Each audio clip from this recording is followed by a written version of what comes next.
ku laal bal ci ñoom ay Salah ay le gardien Gabatski xaw ma nu mu tuddati ci laal bal moom ñu woon la ni Sénégal nga nekk mais dans le fair play bien sûr bon. Dans le fair play oui ça pour jouer mais l'essentiel huer les Égyptiens ku ci laal bal na mel ni adduna mooy wàcc ci kawam ba dootu ci mën dara. Ah non c'est l'essentiel c'est la gagne maintenant gagner avec la manière mais ku ci laal bal daal ci Égypte daal yuuxoo leen ko ba mu sànni bal bi mu réeral bal bi Égypte lebal na ko mën a fay bor Égypte yéen lebal ngir ko mën a fay bor Fabrice Nguema bonjour. Bonjour. Comment vous allez au taquet? Mais bien entendu comme tous les jours comme tous les jours. C'est ce qu'on peut retenir alors. Avec beaucoup de punch. Mais bien entendu, bon, Birahim a déjà tout dit. Je crois que le match c'est 90 minutes, c'est à 17h. Déjà à 19h, on saura si le Sénégal ira au Qatar. Et justement, c'est un match de football. Oui. C'est un match de football. Alors, un match de football, c'est un match de football. Donc, de toutes les façons. Ça se gagne sur le terrain et dans les tribunes. Voilà, c'est un match de football.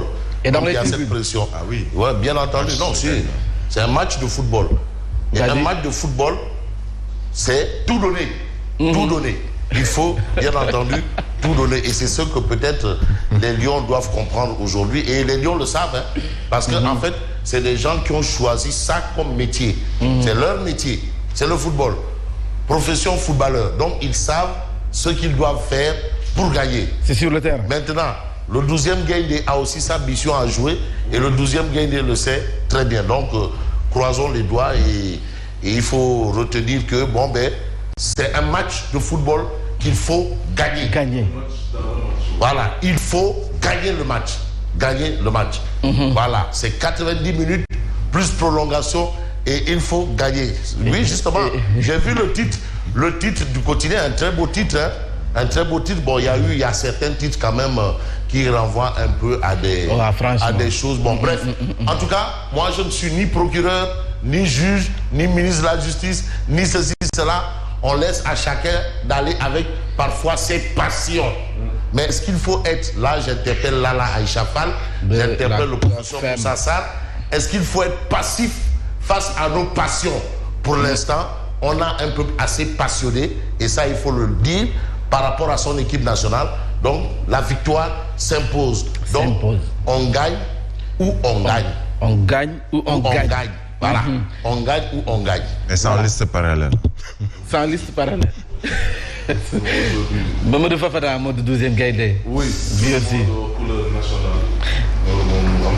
C'est une manière de participer et de pousser, autrement dit, de galvaniser nos vaillants lions, il faut le dire, pour cette belle rencontre, cette rencontre aussi capitale et aussi importante pour le Sénégal. Donc, nous sommes di ñaanal ñëpp jàmm à tous nos inconditionnels téléspectateurs internautes et auditeurs leen wax ne ñun ñëpp nag tey nañu ñaan boole comme ni ñu ko defee woon ci finale Coupe d'Afrique bi je crois que le Sénégal bu ñu boolee suñu doole rek dara tëwuñu te foog naa ne mag ñu baax ñi fi nekk ak lépp li nga xam ne Sénégal yàlla defal na ko ci sutura foog naa bu xol yi booloo rek lépp lu ñu bëgg lu ne dinañ ko am donc ñu ngi ciy rafet njort bu baax di ñaan it yàlla ngoon mu sagal ñu bu baax a baax. allahumma amiin kàddu yi rafet na te am na solo ñun ñëpp loolu la ñu bëgg alors Fabrice Nguema certainement l'actualité du trafic ce sera après la revue. Mais maintenant il faut gars yi j'espère les supporters y seront parce que vous voyez l'engouement qu'il y a pour acheter le ticket. Oui. J'ai demandé vraiment que certains fassent des fan zones. Des fan zones, oui. Il y en a qui vont en faire. D'accord. Maintenant gars il faut ñu xon. Non, de femmes sont. Déet xon de na mbot. Non. Fii daal xon c'est-à-dire des moom c'est aujourd'hui xon na saf saf. c'est-à-dire affaire bi dañ koy nawetaan ba bu saf saf. waaw les dërëm là dañuy jël dërëm yëpp tous les 5 francs dañ ko gérer xon non il faut pour ça. Affaire du joueur yi non amul oui man c'est-à-dire je suis un binational non da ngay sangu. cuuraay diw ba bu saf-saf xasaw xudu parce que lii Non, attends, mais Bamba, tu le bokk. du yomb tu le bokk de. ok. Bah attends foofu. Oui. Tu le bokk kay. dañ koy nawetaan mystique. oui nañu mystique mystiquement di ba mu saf. ñoom dañ koy def ba mu saf. yaa ilaha illallah dama affaire ne. daal nawetaan la tey. sangoek ba mu saf. amul ndox mi dafa Tuuraay. sedd de. oui amul saabu kenn du laal saabu. waaw mais comme stade bu bees la nag bu kenn gas ci suul. non dañ bay suul dañuy siiw rek duñ non ñu suul. tey la tey dañu suul autour. non xam nga bu nekkoon synthétique sax ci lay xaw a. Dama ne. mais gazon moom garaaw. dama ne dañuy dem dañuy siiw rek garaaw. dañuy dem non qu'ils aillent faire ça là-bas au pôle ministériel. T'inquiète pas. dama ne suñu. À la fédération il y a un chargé des ronds. non dama ne. joueur oui. Ah oui c'est. dañu war a sangu je parle à Grand Zalé mon grand Zalé. ah non Grand Zalé dama ne Casamance. oui Sédhiou Sédhiou Ziguinchor Casamance. le Fouta. les dëkk Daour. Oui. et tous ces grands sorciers là. Oui. dañuy ñëw donc affaire bi c'est ça aussi hein. oui daal nañu dem tuuru. Warul- allez ayca. warul yomb un en sap tout cas. sap. waaw. hein mon cousin. mon cousin attends il faut gérer hein. Saïrement bâtiment oui. mystiquement. bon Oui.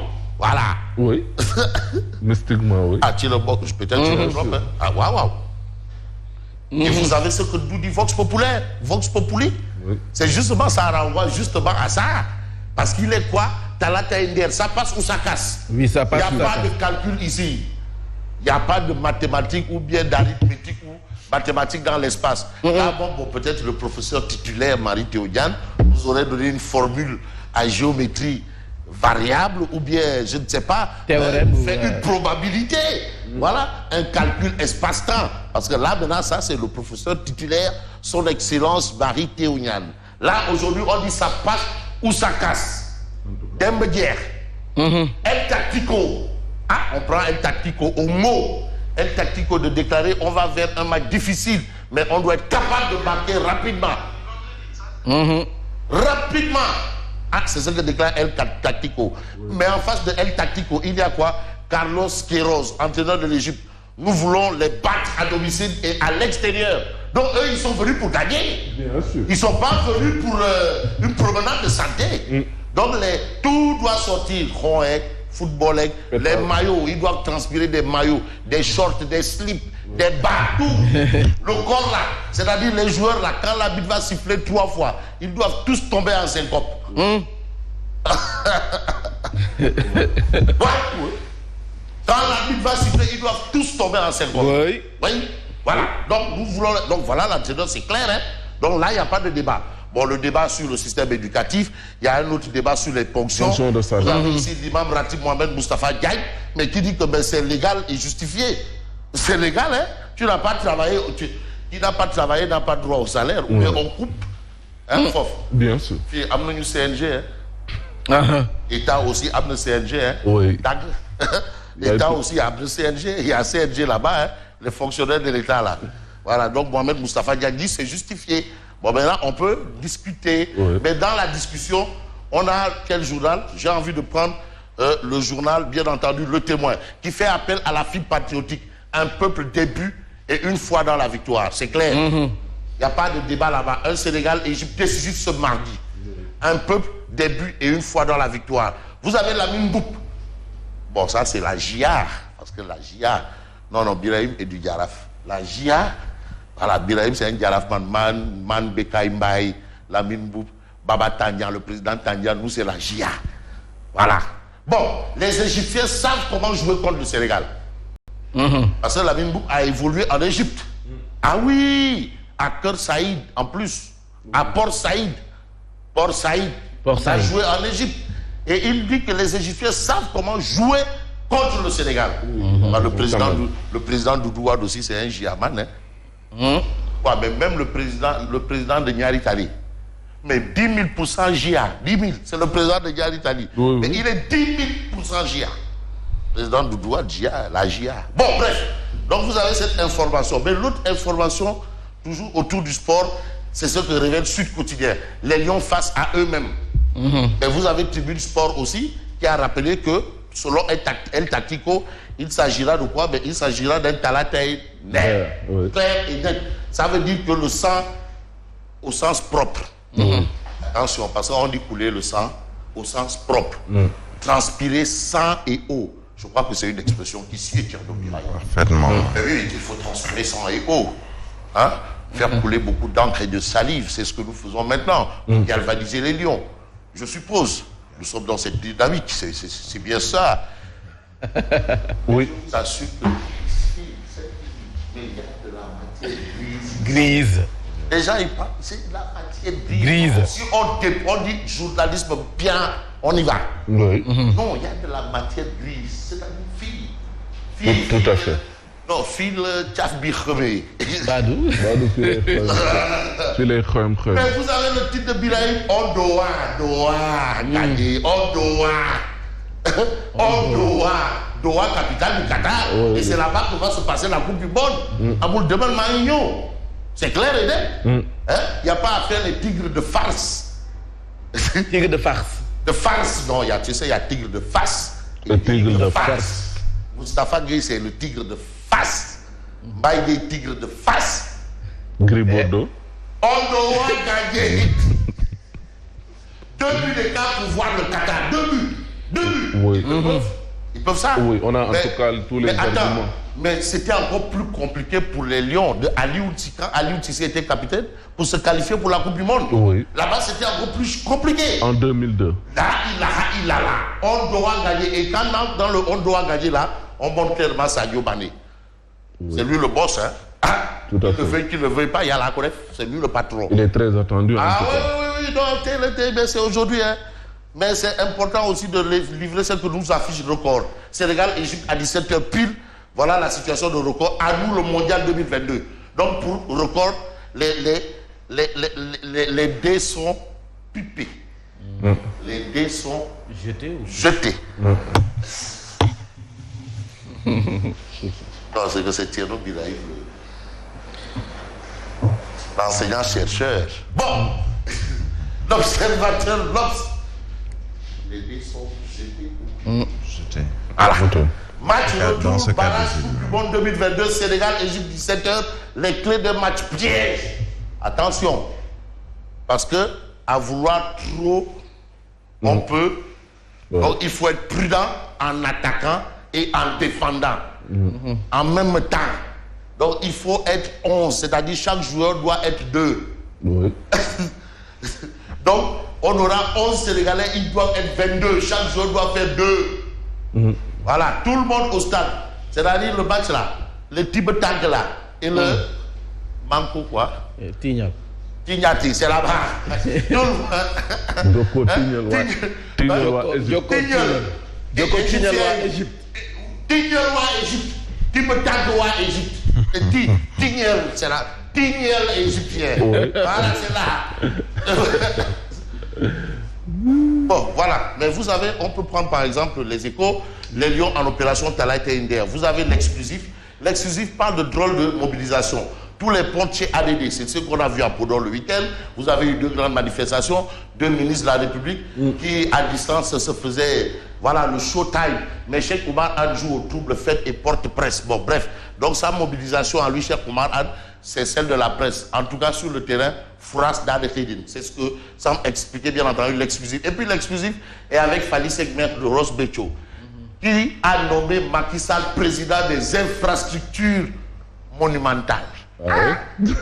Donc, on va maintenant dire Monsieur le Président, son Excellence, Macky Sall, président des infrastructures monumentales. Wow. Il arrive à l'ISEGMI. Tonton Hadj Mansour Mbaye va porter plainte pour usurpation de titre. Bon, bref. Donc, il a nommé Macky Sall président des infrastructures au regard quand même du déploiement de Macky Sall en termes d'infrastructures routières, en tout, hein, et pour tout. Bon, voilà ce qu'on a là. Cheikh Oumar Anne joue au trouble fête et porte-presse. Traitement de l'information, une marée humaine sans images. Où sont les images? En tout cas, il a fait là une de presque tous les voilà, alors, hier, là-bas, Fouras, tous les ponts chez Abdoulaye Daouda Diallo, tous les ponts du président du conseil départemental à la vice-présidente de l'Assemblée nationale, chez Abdoulaye Daouda Diallo. Députés. Ben chez Omar Anne, c'est peut-être 2 éleveurs, 3 pelés, 2 pelés, 3 tondus. Selon ce qu'a dit l'excuse quotidienne ce matin, moi je n'invente pas. Moi je n'ai rien fait. C'est l'exclusif, hein. Mais vous avez quel journal? J'ai envie de prendre Source A. Parce que Source A revient un peu sur ce qui s'est passé hier du côté de la commune de Malicounda chez Max Lobo. Oui. Là, Max Lobo. Farmangom va porter plainte à Max Lobo. Ah oui? Ah oui, pour usurpation de titre. Non, mais c'est terrible. Moi aussi, on va vous porter plainte.